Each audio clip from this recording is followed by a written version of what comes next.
আসসালামু আলাইকুম। এই যে আজকে আসছিলাম, ভাই নাম কি যেন ভাই? মুসা। মুসা ভাই, ওনার বাসা হলো ড্যামরা, ঢাকার ড্যামরা, বনশ্রী পার হয়ে এটা।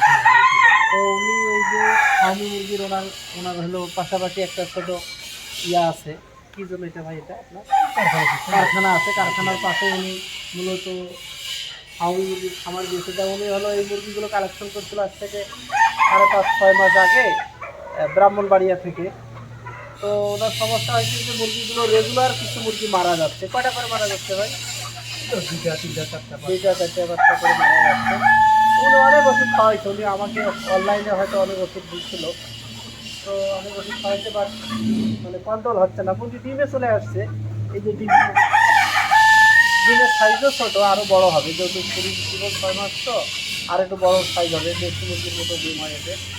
তো মুরগিগুলো ঠান্ডা লেগে আসছে, মানে আনার সময় মুরগিগুলো ঠান্ডা লাগাইছে। আসলে ঠান্ডার বিষয়টা আমি বলি কি, এগুলো হলো আপনার এই যে ভাইরাস, একটা ইনফেকশাস ব্রঙ্কাইটিস একটা ভাইরাস বলে। এই ভাইরাসটা যদি একবার লেগে যায়, এটাকে আপনি যতই মেডিসিন দেন আগে রিকভার করতে পারবেন না। মুরগির বাচ্চা যখন সুস্থ থাকবে তখন যদি আগেই ভ্যাকসিনটা করেন, তাহলে এই ভাইরাসটা আর এফেক্ট করতে পারে না। তখন একটু অ্যান্টিবায়োটিক দিলে ভালো হয়ে যায়। একটু ধরা যাবে না, একটু দুইটা একটা ধরবো, মানে দেখবো নাকে পানি এসে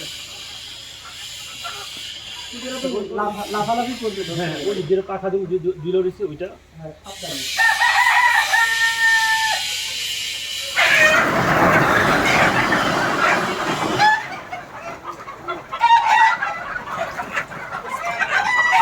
এরা কিন্তু খুব অ্যাগ্রেসিভ, যে মুরগিগুলো অত্যাধিক অ্যাগ্রেসিভ। একটু ধরেন তো, ধরেন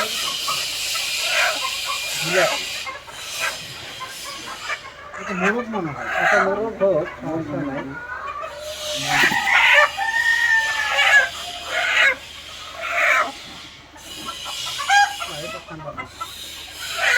খাওয়া দাওয়া কিরকম করতেছে? ভালো আছে, কিন্তু এই পরিবর্তন দেখবেন, এই যে পছন্দগুলো একটু উচ্চ সুস্থ আছে। হ্যাঁ, কিছু একটু সুস্থ আছে, অসুস্থ একটা ভাব আছে।